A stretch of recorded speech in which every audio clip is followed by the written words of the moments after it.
A very good Monday morning to everybody joining from Savannah, Georgia, and anywhere that you're listening from because we are virtual and live. Welcome to April 19th, Water Cooler Savannah Community Headlines live conversation.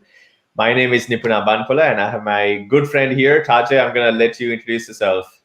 Hey, good morning, everyone. I'm Tajay Francis. I am the United States Country Representative and Secretary here at Ivolunteer International. Yeah, thanks, Rajesh. So my name is Nipuna Banpula, and I'm the Executive Director of Ivolunteer International. We're really excited to be hosting the Savannah Community Headlines live today. And if you are wondering who these two new people are, it's because this is our first taking over the Savannah Community Headlines live for a segment that we call All Things Nonprofit. So we're really excited. It's a great partnership that Ivolunteer International has connected to Carrick Strait Public Relations. So we will take over every third Monday of every month. We will be here and we will bring guests to cover a variety of topics, happenings, and news and information in the Savannah community to talk all things nonprofit. And we're really excited today because this is our first segment and we have some amazing guests. But before that, I want to give you a brief introduction about Ivolunteer International. I know you can see the name and the website link, so I invite you to go to our website and check us out. We are a 501c3 tech nonprofit based in Savannah, Georgia. We are a volunteer advocacy organization. We know that when people in the community connect to volunteer opportunities in real time, as volunteers, we can create a massive and great impact, supporting our nonprofits, supporting our people in the community, and bringing the community together for causes we care about. So we're a tech nonprofit in the sense we provide advocacy and action and tech software to make volunteering fun, easy, and equitable. And there's no better day or month to start this segment because you may know April is the National Volunteer Month.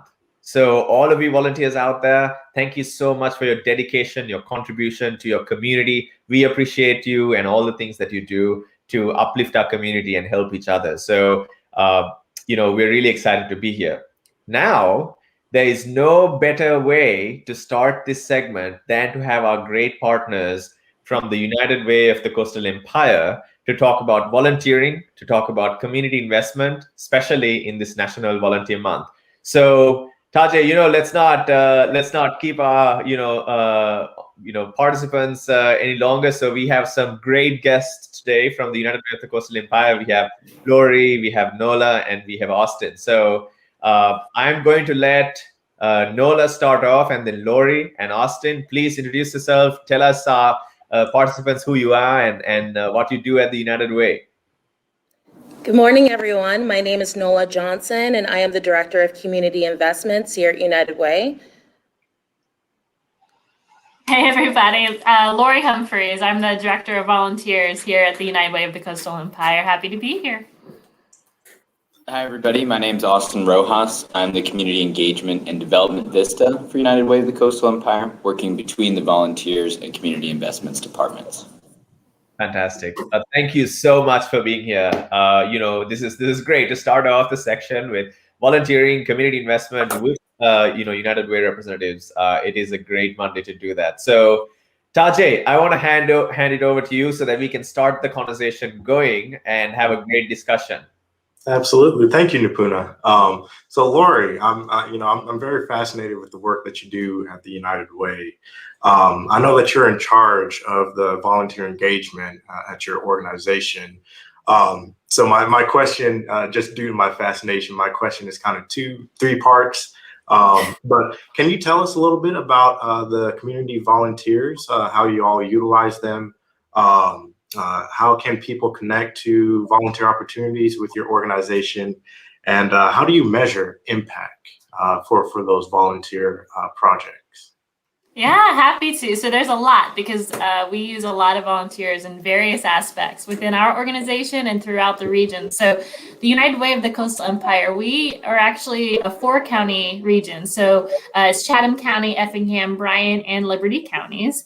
And I'll kind of run through all of the various scenarios with you.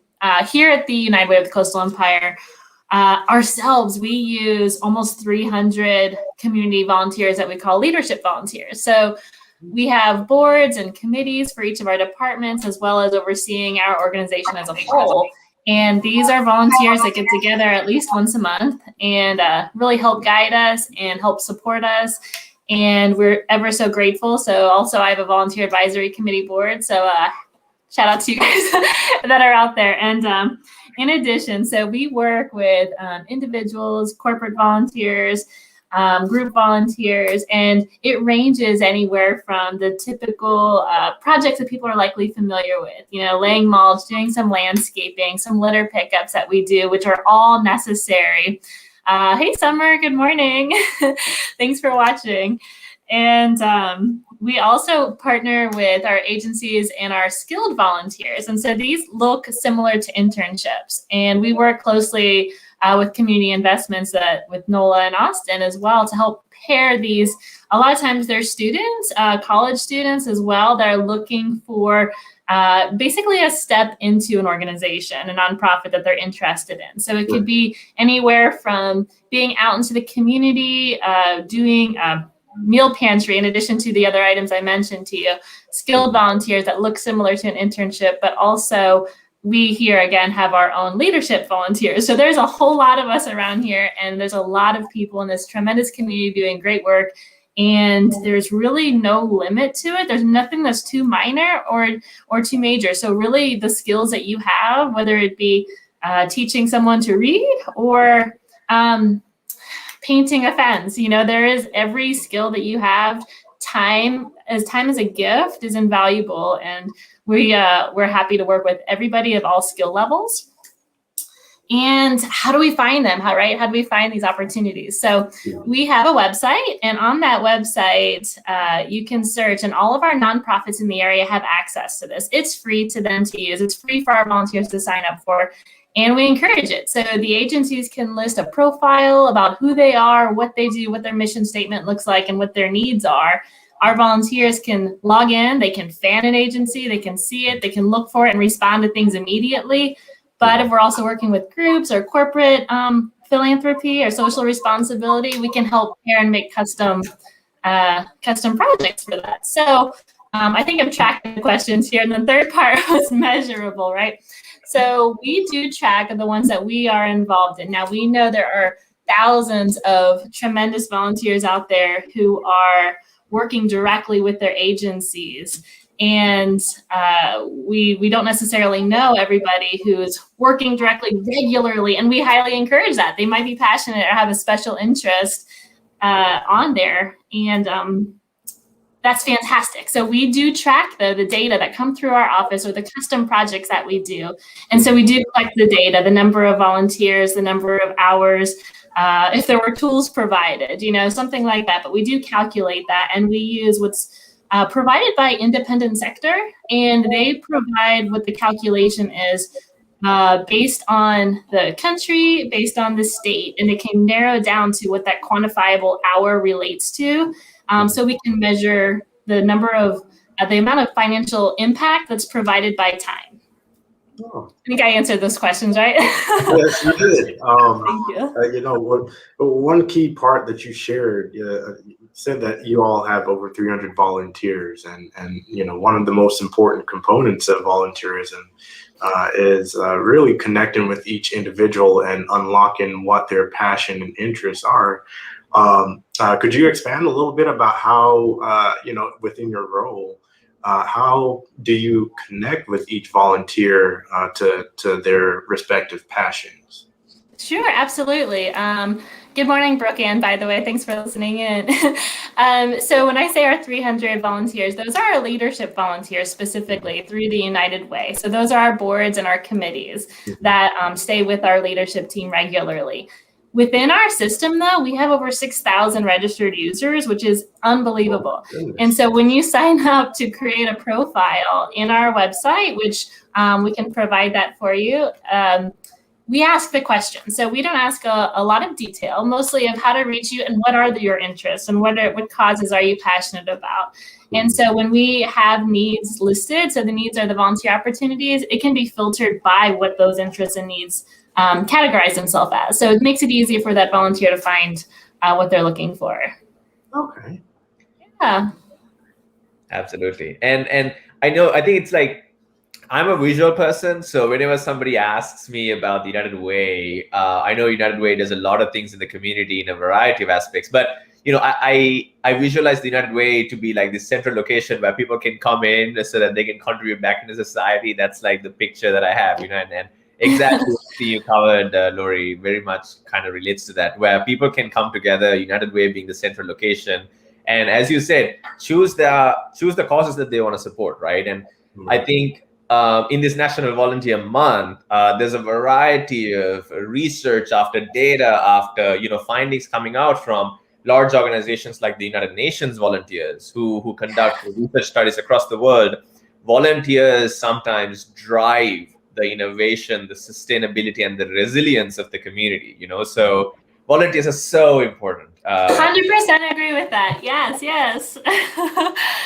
Amazing. Well, and as we talk about that, Nipuna, the motivation, right? So everyone has different reasons why they want to give back, and that can be personal reasons or it could be professional reasons. A lot of times it can be just to network, or if you're new to a city, guys, if you're just moving here, get out there and volunteer, because you're going to meet like-minded individuals that are interested in the same things you are, and they've got good hearts. They're going out there giving back, and but we can't do it without them. For example, I want to mention we have a young leaders group, and these young leaders, they are donors to the United Way of the Coastal Empire, but it can be done financial or by volunteer hours. And it's a great group of young professionals, and it's a networking, it's professional development, but there's also huge volunteer elements to that. So there's different ways and different motives, but nonetheless, Nipuna, you're absolutely right. Like, we cannot survive without it. And there are so many volunteers out there that are giving back every single day, whether you may realize that or not, whether they sign up through the website or if they're out there on their own. And there's some great nonprofits out there who are just constantly out there giving back. And I'm telling you, you can read about an organization all day long, but until you're there and you're outside and you are with them and partnering with them, you get such a different picture, and it's a different exposure and experience that is going to change your life. Absolutely. On that note, talking about responsible community partners, I want to take a moment to thank Carriage Trade Public Relations for starting this really innovative idea of bringing, a lot of guests, connecting the community virtually during the pandemic, and for the entire Carriage Trade Public Relations team for supporting us and having Ivolunteer International do this segment. But I want to kind of shift gears now and look outward from the United Way to community investment, right? Partners that are doing great things in the community. And I know, Nola, you are actually leading the charge in that in the United Way. So my question to you, Nola, is tell us a little bit about community partnerships with the United Way, and how does this community investment happen? Because I know that a lot of the money that's raised into the United Way are also given back, investing back in the community through nonprofits. So tell us a little bit about the impact and your work. Thank you, Nipuna. So my department, the Community Investments Department, right now we're actually in the middle of our investments process, which is what you're referring to. So each year we allocate millions of dollars to local nonprofits. And I know today we're headlining Savannah, but I do want to make a point of saying that United Way of the Coastal Empire also supports Liberty, Effingham, Chatham, and Bryan County. We actually have United Way offices in each of those counties that we serve. So right now we give money to over 50 local nonprofits and over 80 programs. What's unique about our process, though, is that United Way staff actually doesn't make any decisions about allocations. We engage dozens of local community volunteers from all over the different counties to make those decisions. So our nonprofits submit applications, they do site visits with our volunteers, and then our volunteers evaluate each program. And then ultimately they have a deliberation about who receives funds and how many funds they receive based off of the impact that they make in the community and the programs that they are providing. Yeah, wow, fantastic. So, I know that you said, there's a committee that will take into consideration the proposals that are coming through. And I know that they represent a wide variety of interests and demographics of the community. Tell us a little bit about kind of their structure and what sort of expertise they build investing in the community. So our volunteers are highly vetted. Many of our volunteers have actually been doing this process for 10 plus years. We have a great group of veteran volunteers, and we also have new volunteers that we recruit from our corporate partners, other social and civic organizations, and we also provide orientations and trainings throughout the investment process. So I actually lead that. I orientate and I train volunteers, and we have a database system called EC Impact. And within that system, they're able to connect with the nonprofits that they're evaluating, read the applications, submit the evaluation forms, and they also have me and my supervisor, Jennifer, on ready for whenever they have any questions that they may need. This is a very intense process. A few years ago, they did a great job about weeding maybe not as strong nonprofits out of the process, and we are really talking about the cream of the crop. What's also important to note is that due to many social inequities that have happened throughout the year and COVID, and it's highlighting the different inequities that happen among, various demographics that you spoke to, we have decided to open up the process. So now we welcome nonprofits that have never been a part of this process before to this process to highlight programs that they have created to meet the needs within our communities. Nice. So I also want to touch base on some sort of volunteer aspect that there are a lot of challenges, right? When people are trying to connect to volunteer opportunities and organizations in the community, it could be because they're full-time students, full-time, going to work, there's no time, and there's a lot of other commitments, right, that comes with life. So, one of the programs that at Ivolunteer International that I want to kind of mention is we have a global pledge campaign called Birthday Deed, right? So if you go to our website, I know you can see the website URL at the bottom. This is a global pledge campaign. So what you can do is you can go to our website and you can take the pledge to do some good on your birthday. It's very simple. So 7 days before your birthday, we will send an automated email to you saying how you can get engaged in the community. And if you have so many things going on in the year, we invite you to make a commitment to either volunteer on your birthday, make a donation on your birthday, get together with your friends, and do some community impact. It doesn't have to be big.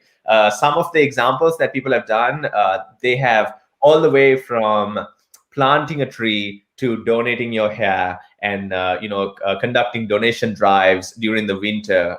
So a variety of things that you can do. So I invite all of our viewers to take that pledge to do some good on your birthday. But I know a lot of the people who are already watching are consistent volunteers in the community. So I want to thank you again. But Tajay, it's really important to talk about the VISTA program and see how Austin kind of fits this community investment and United Way infrastructure. So I'm going to hand it over to you.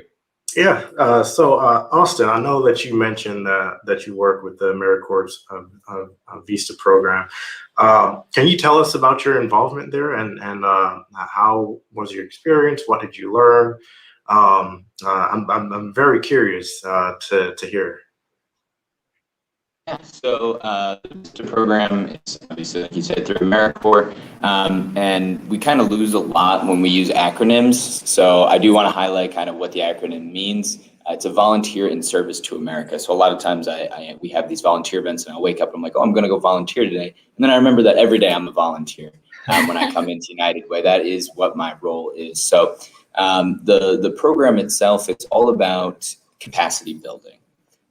So a lot of times VISTAs go into an organization and their goal is to write grants and get funding for the organization that they're partnered with, build up their volunteer program, those sorts of things. My role as a VISTA with United Way is extremely unique because I'm kind of like a super VISTA because I get to help build the capacity of organizations across this 4-county region. So rather than the typical VISTA who's building capacity in one organization, I get to help all kinds of different organizations, from very small grassroots organizations that have 1 to 2 people that are just volunteering their time for this org, or bigger national nonprofits. I get to help them as well.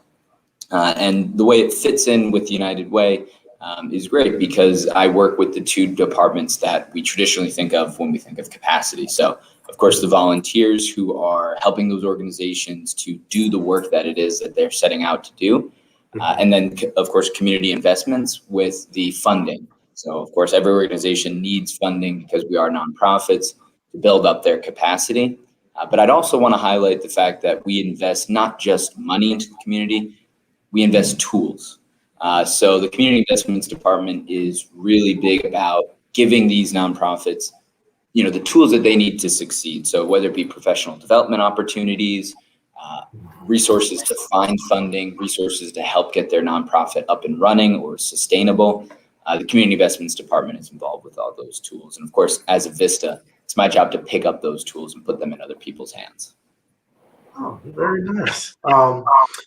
Austin, can you also expand upon how did you get involved with it, and why the AmeriCorps?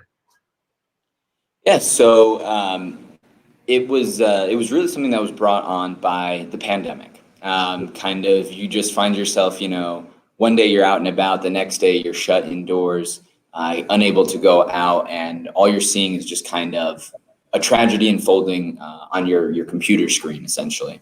And so I got really, interested in getting involved and trying to help in some way.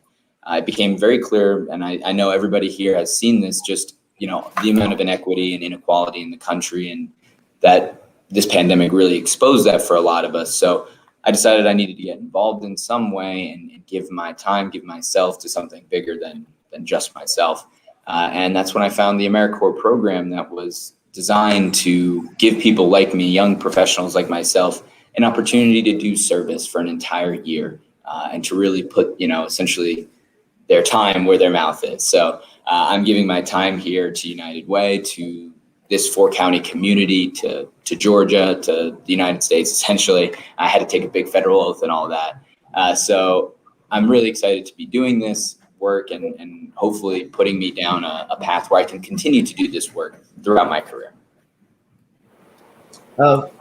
And Austin, I know we had a conversation, right, sometime back about the possibility of students in the universities in the Savannah and the 4-county area to get involved in community impact, and maybe having the option of gaining a lot of experience, right? I mean, one of the things that go kind of not measured is students' ability to volunteer and actually gain a lot of career experience, right? Especially when they're volunteering, a lot of skills. So tell us a little bit about those efforts, right? What are some of the opportunities that are available maybe for students to get involved, and where can this community go in connecting students, maybe skilled volunteer opportunities or maybe just general opportunities?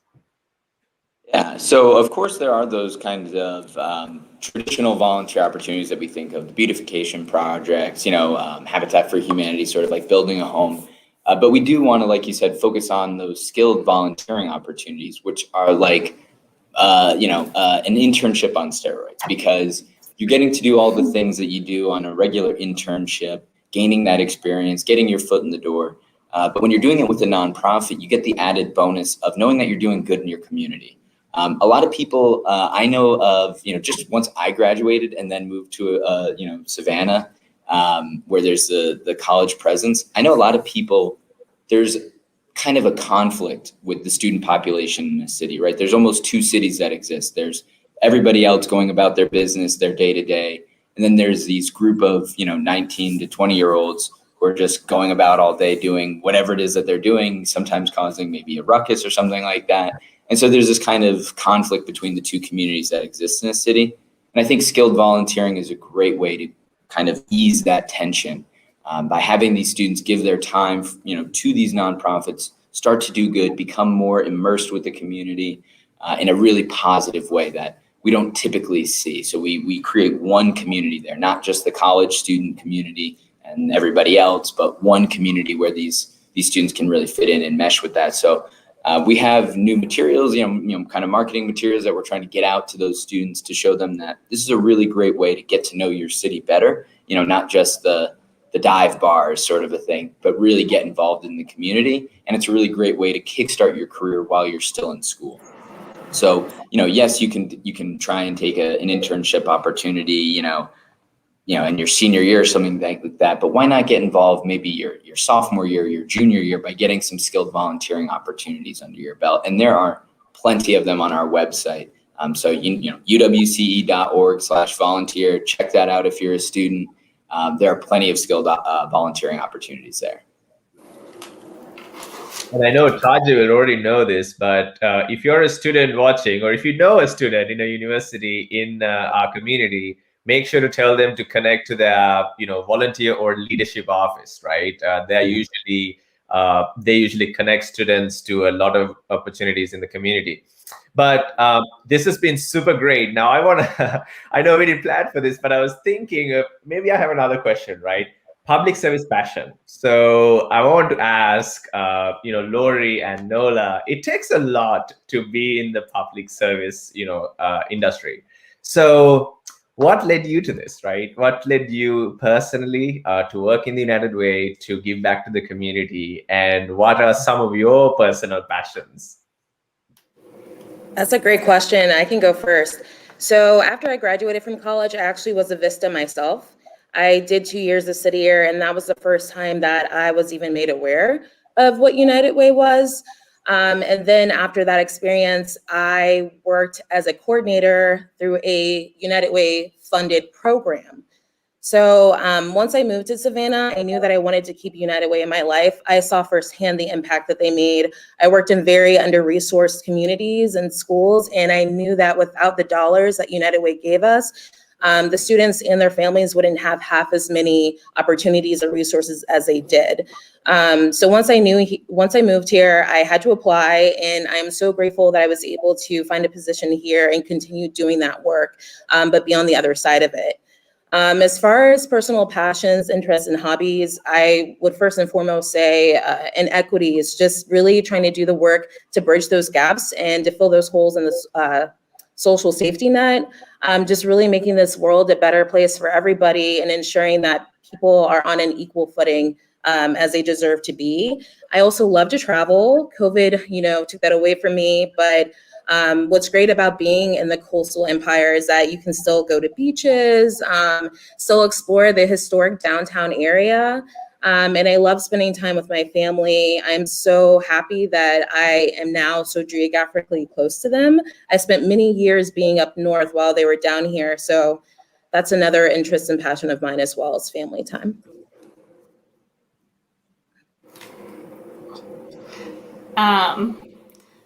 And I want to just say real quick, so my dad commented on that he's here, so I just want to say, hey, Dad.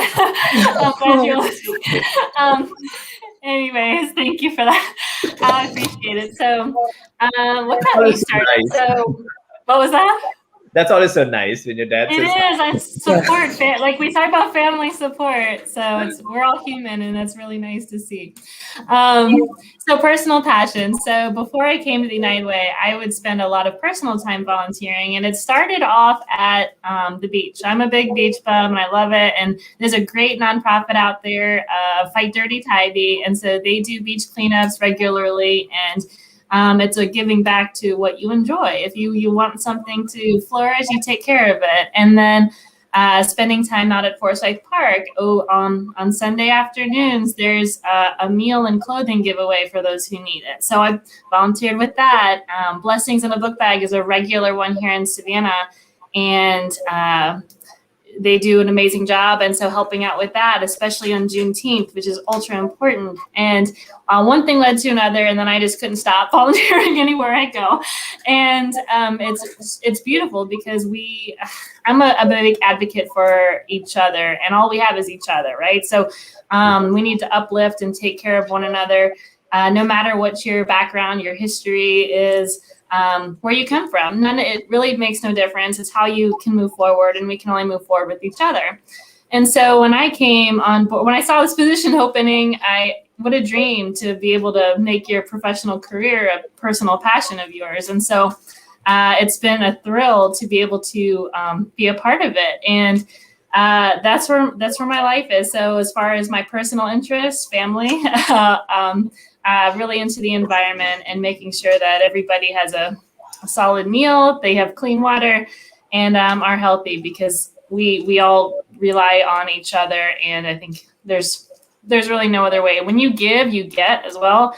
It's fulfilling and it's fun. So I really enjoy it. Absolutely.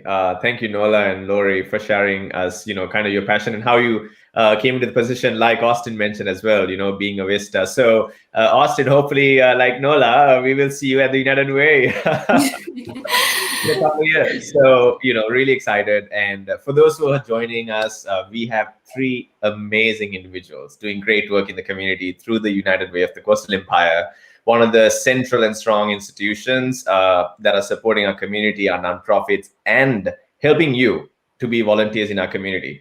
So for those who are joining, I'm with Ivolunteer International, Taj is with Ivolunteer International, and with the partnership with Carriage Trade Public Relations, we are taking over every 3rd Monday to bring in guests to talk about all things nonprofit. And this is the first segment, so we're really excited to kick this off in April, which is the National Volunteer Month, to talk with great people who are doing great things in the community. So with that, I want to thank Lori, Nola, and Austin for being here, for sharing what you do in the community. And I want to kind of leave our viewers with this. If you're thinking right now, how do I volunteer in the community, right? If you're thinking right now, I want to volunteer, how do I volunteer in the community? One of the first places you need to go and check out is the United Way of the Coastal Empire. And you can see the URL at the bottom. There you can create your profile. You can find organizations that need volunteers right now and sign up. But even if you don't have any opportunities right now that you like, sign up to their newsletter, because I get the newsletter. And there are a variety of options to volunteer whenever there's time. But if you think you don't have time, how do you find the time? I just proposed one of our programs at Ivolunteer International. It's called Birthday Deed. You can go to our website and take the global pledge to do something good on your birthday. And we will remind you, we will send you an email 7 days before your birthday with options of what you can do in the community, all the way from maybe planting a tree, donating clothes, food, or volunteering in any other way with your friends. So Lori, Noel, and Austin, thank you so much. Thank you, Taji, for being here, my right-hand guy. And thank you to Carriage Trade Public Relations for hosting this. We hope that you have a great and fantastic week ahead. Thank you. Thanks, everyone. Thank you so much.